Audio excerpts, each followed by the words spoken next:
now as we unpack the travel space. Michael, thank you so much for the time. Really appreciate it. Let's talk about now China having said that they're reopening to some extent, right? I mean, you do have a change in that policy, which is going to help with inbound travels a little bit more. How big will that be for corporate and business travel moving into 2023?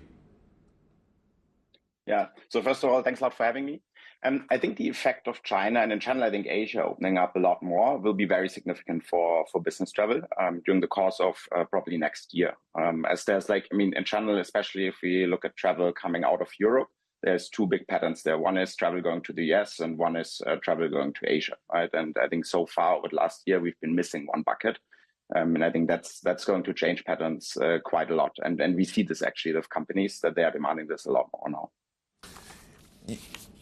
Yeah, and one imagines that it's at a time like this then that the world will probably need a little more drive to just keep on going. But would you be able to even say that we're back to normal in a sense?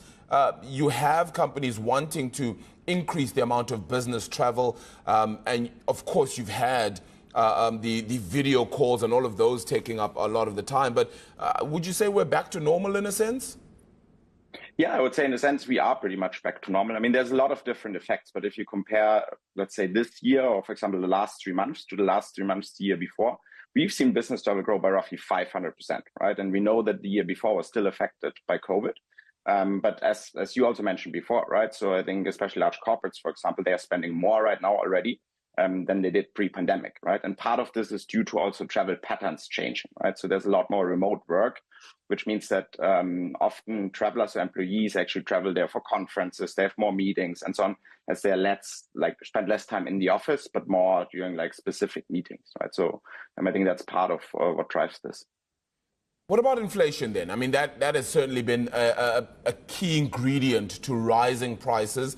Of course, fuel prices and gas prices have also impacted quite extensively as well. How much impact will that have then moving forward?